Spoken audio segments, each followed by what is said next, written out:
Hi hello नमस्कार, माझ्या पोटभर ताटभर चॅनलमध्ये तुमचे स्वागत आहे। आज आपण करणार आहे ओल्या काजूची भाजी। त्यासाठी आपण पहिला नारळ फोडून घेत आहे। आता आपला नारळ फोडून झालेला आहे। आता पुढची प्रोसेस म्हणजे आपल्याला हे नारळ किसून घ्यायचे आहेत। आता अशा प्रकारे मी पहिली एक कवड आणि नंतर दुसरी कवड असं पूर्ण नारळ आपण खवून घेणार आहोत। नारळ काही किसून होतच नाहीये। नारळ किसता किसता माझे हातही दुखायला लागले, तरीही अजून नारळ किसून झालेला नाही, पण तरी आपण प्रोसेसमध्ये पूर्ण नारळ किसून घेणारच आहोत। आता आपण एका भांड्यामध्ये पाणी घेणार आहोत आणि त्यानंतर ते गरम करण्यासाठी ठेवणार आहोत। ही प्रोसेस आपण ह्यासाठी करतोय कारण का ते ओले काजू आहेत, त्याच्यातला जो डिंक आहे किंवा त्यातला काही कचरा आहे तो त्या गरम पाण्यामुळे पूर्णपणे निघून जाईल। आता मी गॅसवरती गरम पाणी ठेवलं आहे, त्यानंतर त्यात टाकले आहेत काजू। आता हे काजू आपण जोपर्यंत पाण्याला उकळी येणार नाही आहे तोपर्यंत आपण ते शिजवून घेणार आहे, त्यामुळे ते सॉफ्टसुद्धा होतील आणि त्यातला कचरासुद्धा निघून जाईल। आता मी साईडला आपल्याला वाटपासाठी लागणारं साहित्य जसं की कांदा, टॅमॅटो, मिरची, कोथिंबीर हे सगळं कापून घेणार आहे। मी इकडे 4 कांदे घेतले आहेत कारण का काजूची क्वांटिटी आपल्याकडे जास्त आहे, त्यामुळे मी 4 कांदे आणि 2 मोठे टॅमॅटो घेतले आहे।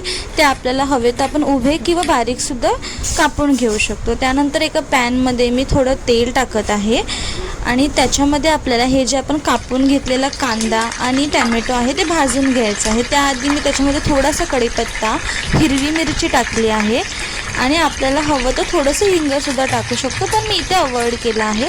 त्यानंतर मी त्याच्यामध्ये कापलेला कांदा आणि त्यानंतर कांदा थोडा गुलाबी झाल्यानंतर त्यात टाकणार आहे टॅमॅटो। तुम्ही बघू शकता इथे मी कांदा परतून घेत आहे। तसेच साईडच्या गॅसवरती आपण जे मगाशी गरम पाण्यामध्ये काजू टाकले आहेत ते उकळत आहेत। आता कांदा थोडा गुलाबी झाल्यानंतर त्याच्यामध्ये मी खोबरं जे आपण पूर्णपणे किसून घेतलेलं आहे, ज्या क्वांटिटीमध्ये आपल्याला हवं आहे तेवढं आपण खोबरं भाजून घेणार आहोत। आता हे जे खोबरं आहे ते ओल्या नारळाचं आहे, त्याच्यामुळे आपल्याला ते पूर्ण ब्राऊन होईपर्यंत म्हणजे थोडं ते कडक होईपर्यंत आपल्याला भाजून घ्यायचं आणि आपण स्लो गॅसवरती भाजणार आहोत। त्यानंतर जे मी काजू उकळायला ठेवले होते त्याच्यातलं पाणी मी साईडला काढून घेत आहे।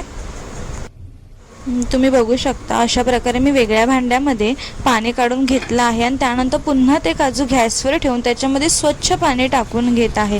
म्हणजे जे आपण पहिलं पाणी टाकलं होतं त्यामुळे ते आपले काजू पूर्णपणे स्वच्छ झाले आहे आणि आपण हे दुसरं पाणी ह्यासाठी टाकतोय कारण की ते काजू अजून सॉफ्ट व्हावे। त्यानंतर जे आपण वाटप भाजून घेतलं आहे ते आपण मिक्सरच्या भांड्यामध्ये टाकत आहोत आणि त्यानंतर कापलेला आपण टॅमॅटो आता मी मिक्सर लावून घेत आहे। त्या अगोदर आपल्याला हव्या त्या क्वांटिटीमध्ये आपण 1 चमचा मसाला किंवा 2 चमचे मसाले तुम्ही तुमच्या प्रमाणाप्रमाणे घेऊ शकता। मी इकडे 2 चमचे मालवणी मसाला घेतला आहे, तुम्ही हवा तर वेगळ्या प्रकारचाही मसाला इथे वापरू शकता। त्यानंतर आपल्याला हे वाटतं जास्त बारीकही वाटून घ्यायचा नाही आहे। त्यानंतर आपण एका साईडला टॅमॅटो आणि कांदा बारीक बारीक चिरून घेत आहोत। आता मी इकडे 1 कांदा आणि 1 टॅमॅटो बारीक बारीक कापून घेत आहे। त्यानंतर आपल्याला एका पॅनमध्ये थोडंसं तेल टाकून त्याच्यामध्ये हा कांदा पूर्णपणे परतवून घ्यायचा आहे। त्यानंतर त्याच्यामध्ये आपल्याला टॅमॅटो टाकून घ्यायचा आहे।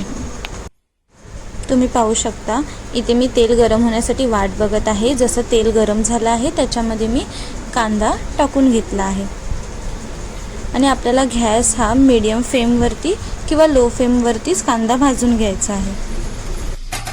आता हा कांदा आपल्याला पूर्णपणे भाजून घ्यायचा आहे जोपर्यंत तो शिजत नाही आहे। घाई करून त्याच्यामध्ये टॅमॅटो नाही टाकायचं, असं जर केलं तर आपला कांदा शिजला जात नाही। त्यामुळे मी वाट बघत आहे कांदा पूर्णपणे शिजण्यासाठी।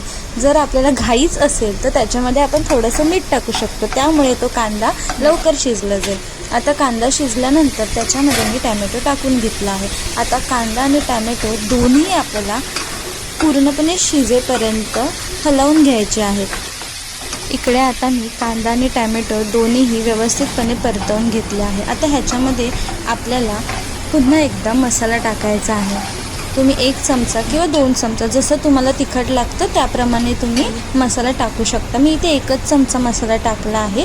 त्यानंतर मी थोडंसं मीठ टाकलं आहे ह्याच्यामध्ये। आता तो मसाला आणि मीठ दोन्हीसुद्धा मी व्यवस्थितपणे फ्राय करून घेत आहे। आता ह्याच्यामध्ये आपल्याला टाकायचं आता ह्याच्यामध्ये आपल्याला आपण जे वाटप रेडी केलेलं होतं ते ओतून घ्यायचं आहे. हे मी थोडं जाडसर वाटप ठेवलं आहे. त्यानंतर आपल्याला हवं तर ह्याच्यामध्ये आपण पाणी घालून थोडं पातळ करू शकतो. मी थोडं इथे जाडसरच ठेवलं आहे. त्यानंतर मी थोडंसं पाणी टाकून घेतलं आहे. त्यानंतर त्याच्यात मी हळद आणि त्यानंतर जे आपण काजू ठेवले होते ते त्याच्यामध्ये पूर्णपणे ओतून घेतले आहेत. आता हे आपल्याला अगदी 4 ते 5 मिनटं शिजवून घ्यायचं आहे आणि आपली ग्रेव्ही रेडी होणार आहे. आपण त्याच्यावरून कोथिंबीर थोडीशी टाकू शकतो. आता ही ग्रेव्ही पूर्णपणे रेडी झाली आहे. ती आपण भातासोबत किंवा भाकरीसोबतसुद्धा खाऊ शकतो. तुम्ही पाहू शकता इथे ग्रेव्ही खूप छान झाली आहे. आता मी ती भातासोबत सर्व करत आहे आणि मी गावावरनं काही कैऱ्या आणल्या होत्या.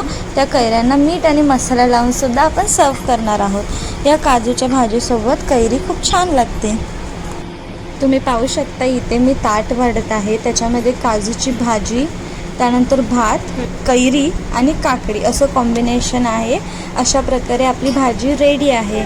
Thanks for watching my channel. Thank you.